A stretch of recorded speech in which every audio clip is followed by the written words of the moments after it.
Okay, so last time we learned about a king of Judah, which was Azariah, or another name of him would be Uzziah. Jadi terakhir kali kita belajar tentang satu raja Yehuda, yaitu adalah Azaria, nama lainnya adalah Uzia. And so now we return back to the kingdom of Israel in the north. Nah, kita kembali lagi ke kerajaan Israel di utara.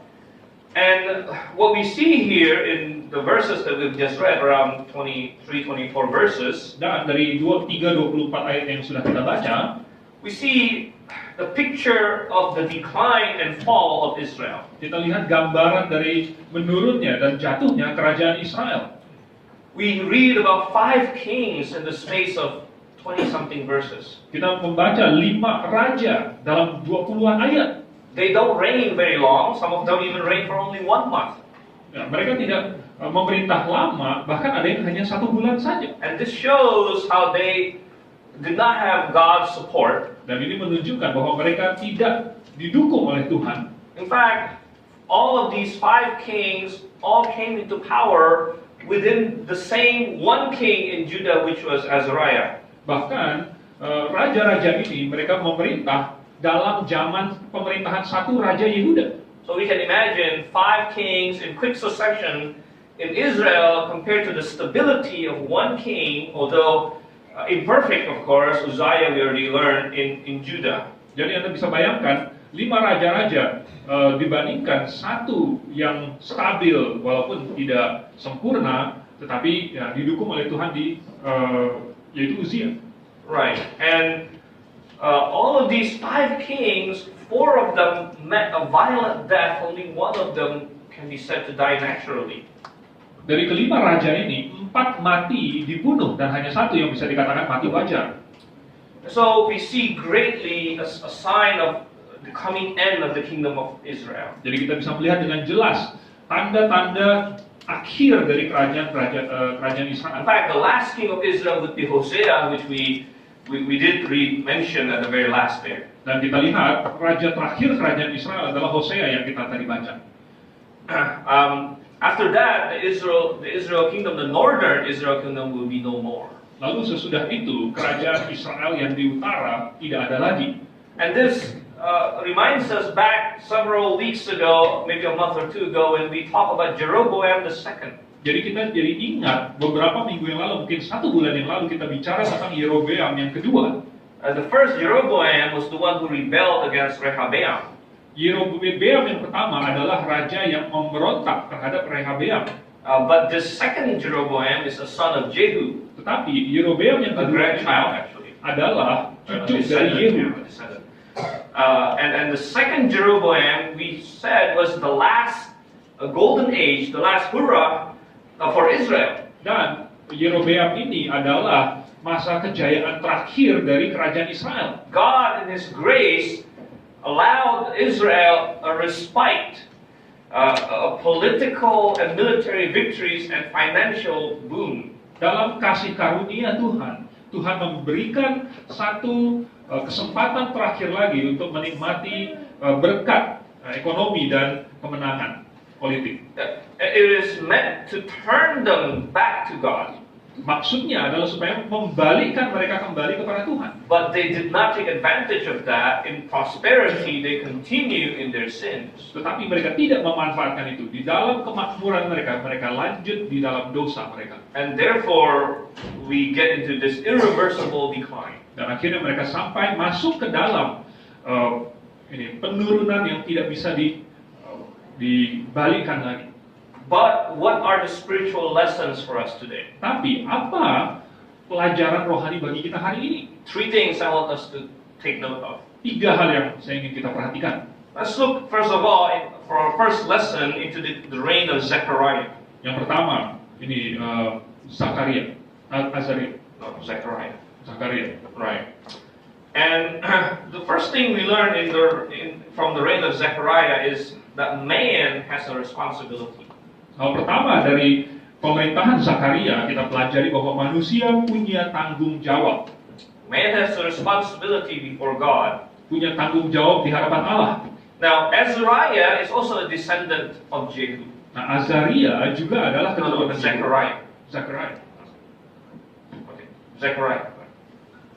Zechariah was a descendant of Jehu. Adalah keturunan Yehu. He was the fourth descendant after Jehu. Adalah keturunan keempat sesudah Yehu. So Jehu had the son Jehoahaz. Jadi Yehu punya anak Yoas, No, Jehoahaz. Yoahas, Right. And he had a son Joash. dan dia punya anak Yoas, And he had a son Jeroboam II. dan anaknya adalah Yerobeam kedua, And his son is Zechariah. dan anaknya adalah Zakaria. So this is the fourth generation after Jehu. Jadi ini adalah keturunan keempat sesudah Yehu.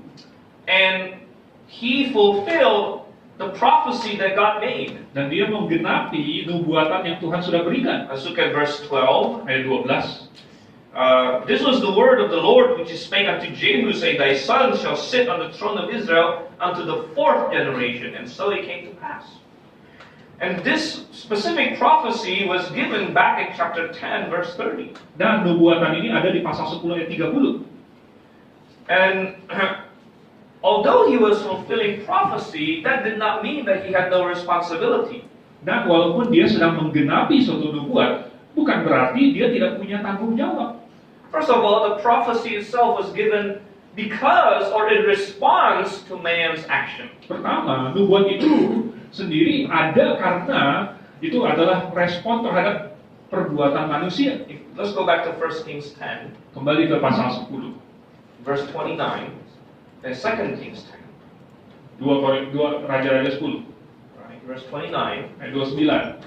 So Jehu did well in destroying all the Baal worshippers. Jadi Yehu sudah berbuat baik dengan memusnahkan para penyembah Baal, But he did not want to thoroughly destroy idolatry. tetapi dia tidak benar-benar mau menghancurkan penyembahan berhala. Baal is cast and propaganded as the what we call the foreign god.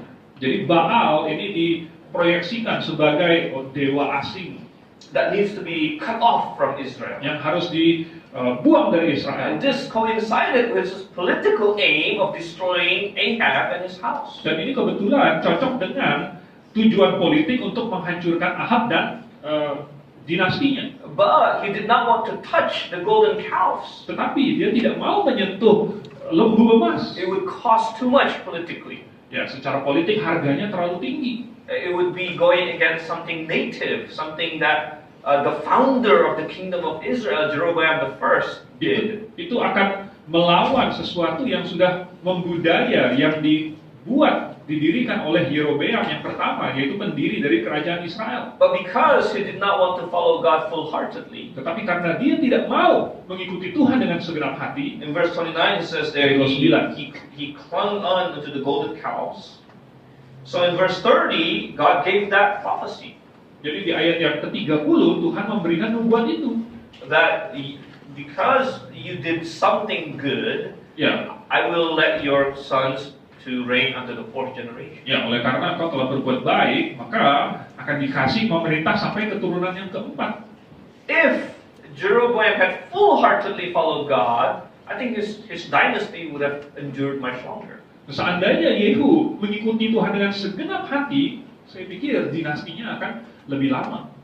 So this prophecy was given as a response to man's action. Jadi nubuat ini adalah respon terhadap perbuatan manusia. And we see that prophecies in no way annuls the responsibility of man. Jadi kita lihat bahwa nubuatan sama sekali tidak menghilangkan tanggung jawab manusia. And let's go back to Zechariah. Kembali ke Zakaria tadi, He is also an evil king. dia juga adalah raja yang jahat. In verse 9, he 9, did that which was evil in the sight of the Lord. melakukan apa yang jahat di mata Tuhan.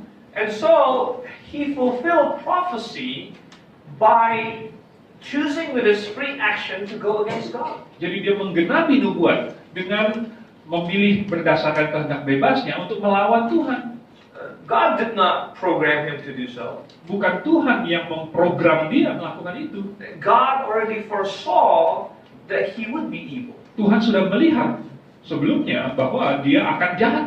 And God already gave a limit until the fourth generation. Dan Tuhan sudah membatasi sampai keturunan keempat saja. See, man's responsibility and God's omniscience results in prophecies. Jadi perbuatan tanggung jawab manusia dan kemahatauan Allah menghasilkan nubuatan. And the prophecy in no way took away from the real choices of humans. Jadi nubuatan sama sekali tidak mengangkat tanggung jawab dari manusia. Zechariah could have been a good king. Zakaria bisa saja raja yang baik. He could have been a king that followed God wholeheartedly. Dia bisa saja jadi raja yang mengikuti Tuhan dengan segenap hati. But you ask, how would God fulfill the prophecy then? Tapi mungkin Anda bertanya, kalau begitu bagaimana Allah menggenapi nubuatan? But see, God is outside of time. Tetapi Anda lihat bahwa Tuhan itu di luar waktu. If Zechariah had been a good king, Kalau Zakaria seandainya adalah raja yang baik and followed God wholeheartedly, dan mengikuti Tuhan dengan segenap hati, the prophecy would have been different. nubuatnya pasti beda juga. God would have given a different prophecy. Allah pasti sudah memberikan nubuatan yang berbeda. We don't know what it is. Kita tidak tahu apa. Maybe God would have said 5 generations or whatever. We don't know. Ya bisa saja Tuhan bilang, 5 generasi atau ya serah Tuhan. The point is that the prophecy of God works through God's omniscience on the free choices of man. Tetapi intinya nubuatan Tuhan itu berdasarkan kemahatauan Allah akan pilihan manusia. Let's take a look at Shalom. Coba kita lihat Shalom. This also illustrates this principle. Ini juga mengilustrasikan prinsip ini. Now, Shalom is the one that sort of fulfilled this prophecy by killing Zechariah. Jadi Shalom adalah yang menggenapi dengan membunuh si Zakaria. But does that mean God is pleased with Shalom? Tapi apakah itu berarti Tuhan senang dengan perbuatan Shalom? Because Shalom, in a certain sense, fulfilled the prophecy that God gave. Ya, hanya karena Shalom seolah-olah menggenapi atau melengkapi nubuat yang Tuhan sudah ucapkan. Well, if we look at the history of Shalom, the answer is absolutely not. Kalau kita lihat sejarahnya Shalom, jawabannya tidak.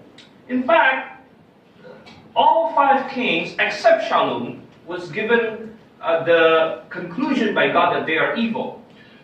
Ya, sebenarnya semua raja 5 raja itu kecuali Shalom Tuhan simpulkan jahat. But there was no such conclusion for Shalom.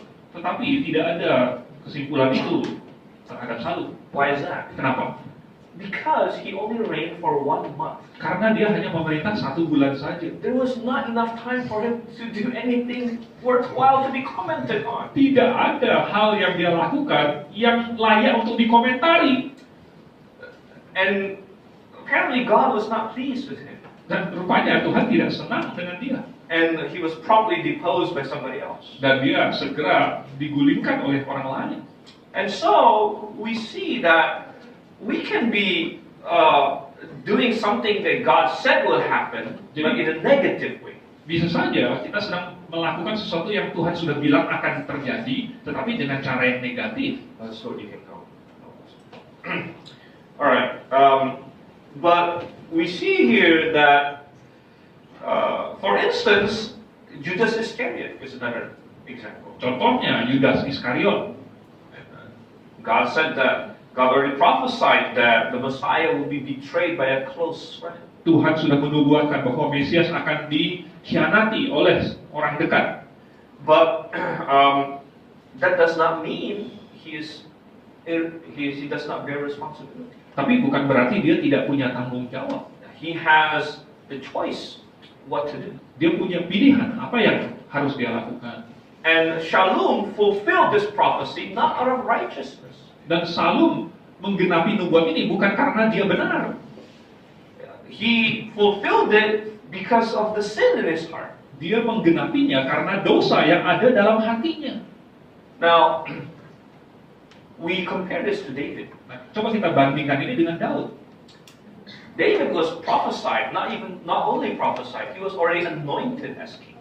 Daud dinubuatkan, bahkan lebih dari itu dia sudah diurapi sebagai raja. He knows that God wants him to be king. Dia tahu Tuhan menginginkan dia jadi raja. But twice he had the chance to kill Saul. Tetapi 2 kali dia punya kesempatan untuk membunuh Saul.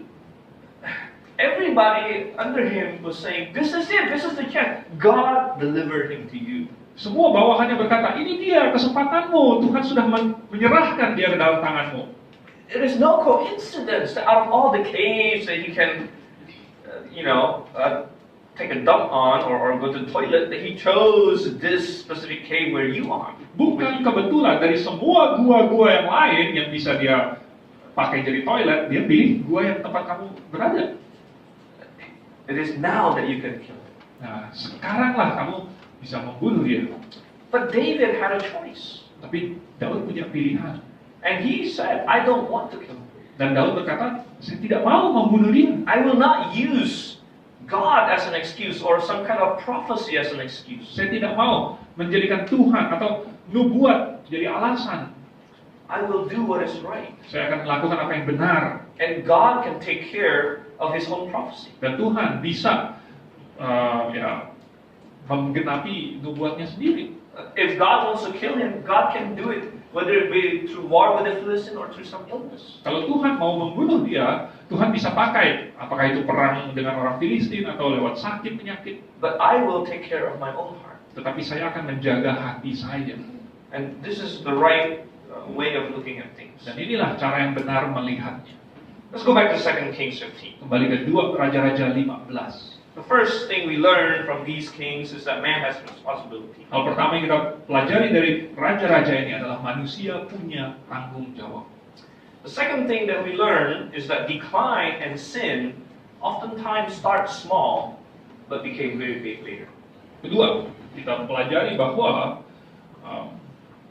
kemerosotan dengan dosa itu Often starts very small. Biasanya mulai kecil dulu, but later it will snowball into something very big. Tetapi belakangan dia akan membesar menjadi sesuatu yang besar. There's a striking thing when God commented on these kings. Ada satu hal yang aneh ketika Tuhan mengkomentari raja-raja ini.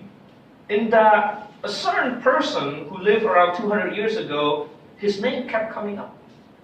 Yaitu ada satu nama yang hidup 200 tahun yang lalu, namanya muncul terus. Of course, we're talking about Jeroboam, the first Jeroboam. Yaitu adalah Yerobeam yang pertama. So, his name becomes sort of like a millstone or some kind of boogeyman for all the kings of Israel, in that they are always somehow connected to him. Jadi namanya menjadi suatu semacam beban yang menghantui semua raja-raja Israel sesudah dia. It is always said that a certain king, so-and-so king, continued in the sin of Jeroboam. Ya, selalu ada catatan raja ini, raja itu terus di dalam dosa Yerobeam. And all until the last of them. Sampai yang terakhir. Now, we already mentioned Jeroboam, what he did. Kita sudah menyinggung apa yang dilakukan Yerobeam. He built 2 golden cows. Dia membuat 2 lembu emas. He did it because of political considerations. Dia melakukannya karena ada pertimbangan politik. And at that time when he did it, perhaps he justified it within himself that this is not such a drastic change. Dan ketika dia pertama membuatnya, mungkin dia membenarkan di dalam dirinya sendiri, ini bukan suatu perubahan yang terlalu drastis. If we read back in 1 Kings, kalau kita baca di 1 Raja-Raja, Jeroboam called on Israel and said, "This now is Jehovah." Yerobeam These cows. mengumpulkan orang Israel dan berkata, inilah Yehova. So Jeroboam is thinking that I'm still worshiping Jehovah. Jadi Yerobeam berpikir, saya masih menyembah Yehova. It's just that I want Jehovah to be represented by these golden cows. Hanya saya ingin Yehova dilambangkan oleh lembu-lembu emas ini. I'm still going to use the system of the priesthood. Saya masih akan pakai sistem keimamatan. But I'm going to choose from the common people, not only the Levites. Tapi saya akan pilih dari rakyat biasa, bukan hanya orang Lewi I'm saja. just tweaking a little bit on the Jerusalem system. Saya hanya mengubah sedikit dari sistem yang di Yerusalem. And whatever other way he tried to convince himself that it's not such a drastic departure, and along with all the people who went along with him, dan dengan berbagai cara dia mencoba untuk membenarkan dirinya, meyakinkan dirinya sendiri bahwa ini bukan suatu perubahan yang terlalu drastis, dan semua rakyat yang bersama-sama dengan dia, They never thought what the ending would be like. Mereka tidak pernah bisa membayangkan ujungnya seperti apa. Sin always starts out small. Dosa selalu mulai kecil. Compromise starts out small. Kompromi selalu mulai kecil. It is like going off from the straight road. Seperti menyimpang dari jalan yang lurus. You make an angle towards this line. Jadi ada sudut yang menjauh dari garis lurus. This angle starts out very small. Sudut ini awalnya kecil. But as we go on in the rivers of time, Tetapi sambil sungai waktu berjalan mengalir, these two lines will diverge more and more. dua garis ini akan makin lebar. It starts out with a very small difference. Akan mulai dengan perbedaan yang sangat tipis. But if we pull these to its natural conclusions, Tapi kalau kita tarik sampai ke kesimpulan yang alamiahnya, then they will be very far apart. maka akan sangat jauh bedanya. We see Menahem, for instance. Kita lihat Menahem contohnya. We see he did some kind of atrocity here. Kita melihat dia ada melakukan satu kejahatan besar. In verse 16, Ayat 16. he destroyed a town called Tifsha Dia menghancurkan satu kota namanya Tifsah and the areas around that, dan daerah sekitarnya. only because they were not deemed enthusiastic enough to receive him as the new king. Hanya karena mereka dianggap kurang antusias menerima dia sebagai raja baru. And he killed all the pregnant women Dan dia membunuh semua wanita hamil. by slicing open their pregnant wombs. Ya, dengan membelah semua perutnya. What is the purpose of this senseless murder? Apa tujuan dari pembunuhan yang tidak bisa dimengerti ini? These women pose no threat to him. Wanita-wanita itu tidak bisa mengancam dia. How did this happen? Bagaimana ini bisa terjadi? This is not done by some kind of barbarians. Ini bukan dilakukan oleh orang barbar. This is done by an Israelite, Ini dilakukan oleh orang Israel, a chosen people of God. umat yang dipilih oleh The Allah. people who know the Torah, one of the 12 tribes of Israel. Orang-orang umat yang sudah punya hukum Taurat, A descendant of Abraham. anak dari Abraham. How did he be able to do something like this? Bagaimana mereka bisa melakukan hal seperti ini? But see, when sin is kept, it will continually destroy both doctrinally and morally. Tetapi ketika dosa disimpan, dipelihara, maka dia akan menghancurkan baik secara doktrinal maupun secara moral. What starts out small will become very big later on. Apa yang mulainya kecil akan menjadi besar belakangan. And it makes people capable of doing things like this. Dan ini membuat orang mampu melakukan hal seperti ini. And this teaches us to guard our hearts well. Dan ini mengajarkan kita untuk menjaga hati kita dengan baik-baik. The Bible says out of the heart is the issues of life. Kita berkata dari hati terpancar kehidupan.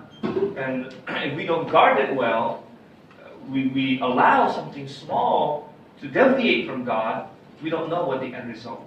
Dan kalau kita tidak menjaganya dengan baik, kita membiarkan satu hal kecil menyimpangkan kita dari Tuhan, maka nanti ujungnya akan besar sekali. Alright, so now we want to learn the third lesson. Jadi sekarang kita lihat pelajaran ketiga. And the third lesson also occurs in Menahem's reign. Ya, terjadi juga di pemerintahan yang Menahem. We see in verse 19, Ayat 19. and Pul, the king of Assyria, came against the land. Ya, Pul, Raja Asyur datang menyerang negeri itu. And so, the coming of Pul and the rise of Assyria, if we know history, is a very a telltale sign here. Jadi datangnya Pul dan bangkitnya kerajaan Asyur ini sudah, kalau kita lihat sejarah, ini sudah tanda yang sangat jelas.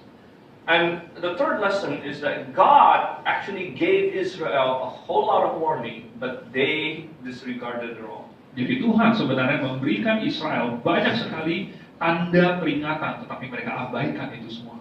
And so the third lesson for us is, are we sensitive to God's warning? Jadi pelajaran ketiga adalah apakah kita sensitif terhadap peringatan Allah? God disciplines His children. Allah mendisiplinkan anak-anaknya. And discipline tends to go from soft to harder and harder and harder if we keep disobeying. Dan biasanya disiplin itu cenderung untuk makin keras kalau tidak diindahkan. God warned Israel through many means. Allah sudah memperingatkan Israel lewat banyak cara. He, first of all, of course, used the prophets. Tentu, pertama dia pakai nabi-nabi. Remember when Jeroboam started first going the wrong way? Kita ingat pertama kali Yerobeam menyimpang. God sent a prophet from Judah Tuhan mengirim seorang nabi dari Yehuda, abdi Allah, that came and denounced Jeroboam until when Jeroboam tried to capture him, his hand was frozen. yang datang dan kemudian menegur Yerobeam, yang sampai ketika Yerobeam mengulurkan tangannya itu kejam dan tidak bisa ditarik kembali. Of course, remember that that prophet also met an untimely death because of his own disobedience. Tentu kita ingat juga bahwa abdi Allah itu akhirnya mati karena ketidaktaatannya sendiri. But God used many such people to warn Israel. Tetapi Tuhan sudah menggunakan banyak sekali nabi seperti itu untuk memperingatkan orang Israel. Jeroboam himself seemed convinced that he was from God. Yerobeam sendiri tampaknya yakin bahwa dia diutus oleh Tuhan. He tried to bribe him away. He tried to bribe the prophet. Dia mencoba untuk menyuap. There are even whole books in the Bible written as warning against Israel. Bahkan ada kitab yang seluruhnya ditulis sebagai peringatan terhadap bangsa Israel. But they keep disregarding. Tetapi mereka tetap mengabaikannya. God used natural disasters as warnings. Tuhan memakai bencana alam sebagai peringatan. In the days of Elijah, God allowed 3.5 years of drought. Pada zamannya Elia, Tuhan mengizinkan ada 3,5 tahun kekeringan. And the people cried to God. Dan rakyat berseru kepada Tuhan. But they did not realize that God wants them to come completely back to Him. Tetapi mereka tidak menyadari bahwa Tuhan mau mereka kembali total kepada Dia. And God used many things. Dan Tuhan pakai banyak hal. And lastly, God used the Assyrians. Dan terakhir Tuhan pakai bangsa Asyur. The Assyrians will be the tool of judgment that God will use. Bangsa Asyur akan menjadi alat penghakiman yang Tuhan pakai. And God already prophesied this in the days of Hizkiah. Dan Tuhan sudah menubuatkan ini pada zaman Raja Hizkia. And even before that, in the days of Ahaz. Bahkan sebelum itu di Raja Ahaz sudah dinubuatkan. It will be in the days of Pekah. Dan nanti di zamannya Pekah, Pekah wanted to attack Judah. Pekah ingin menyerang kerajaan Yehuda. And we know that Pekah was, let's look at this in verse 29. 29. And remember, in the days of Menahem, Israel kind of allied up with Ashur. Zamannya Menahem, Israel bersekutu dengan Asyur. But in the days of Pekah, Ashur attacked him. Tapi di zaman Pekah, Asyur malah menyerang dia. And that's partly because of Ahaz. Dan itu ya sebagian karena Ahaz. Because Pekah wanted to attack Judah. Karena Pekah ingin menyerang Yehuda.